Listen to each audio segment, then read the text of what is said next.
Good afternoon, Southwest Florida. I'm Bri Walling. This Naples Herald Lunch Break is sponsored by our friends at Fusillo Kia of Cape Coral. This afternoon, we'll tell you about a curious warning to Cuba travelers, a multi-state manhunt, and more. Today is Thursday, October 19th, and this is the Lunch Break. Two people who survived an office shooting were still in critical condition a day after a gunman opened fire on his co-workers at a Maryland countertop business. The incident killed 3 and sent police on a 10-hour multi-state manhunt. Radee Prince shot 5 co-workers early Wednesday in Maryland, then drove to Wilmington, Delaware, and shot an acquaintance in the head at a used car lot. The man was wounded but survived and identified Prince and his vehicle to police. The surge clogged the I-95 corridor from Maryland to Philadelphia, with officers stationed at nearly every median cut through between Edgewood and Wilmington. Police arrested Prince after his SUV was spotted by a civilian near a high school. Officers found him nearby after he ran about 75 feet and attempted to throw away a gun before being arrested. Thankfully, no one was hurt in the capture. Chris Allen from South Carolina had to cut his trip to Cuba short 2 years ago after numbness spread through all 4 of his limbs within minutes of climbing into bed at his hotel in Havana. Hotel Capri was the same hotel in Cuba where American government workers were housed before they experienced similar symptoms of what some U.S. officials suspect are sonic attacks.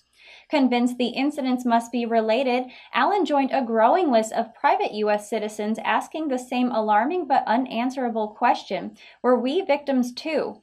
One troubling fact is true for tourists and embassy workers alike. There's no test to definitively say who was attacked with a mysterious unseen weapon and whose symptoms might be entirely unrelated. The U.S. has not disclosed what criteria prove that 22 embassy workers and their spouses are medically confirmed victims of the attacks. An FBI agent sent down to Cuba this year was alarmed enough by an unexplained sound in his hotel that he sought medical testing to see whether he was the latest victim of the invisible attacks. U.S. and Cuba have been unable to prevent the attacks from becoming a runaway crisis, and the U.S. warns its citizens to stay away from Cuba until more is known. Read more at NaplesHerald.com. America within a few years could be extracting oil from federal waters in the Arctic Ocean, but it won't be from a remote drilling platform. Federal regulators are taking comments on a draft environmental statement for the Liberty Project to create an artificial gravel island that would hold production wells, a processing facility, and the start of an undersea pipeline. The drilling would be the first in federal Arctic waters since Royal Dutch Shell and comes amid protests both in the U.S. and abroad.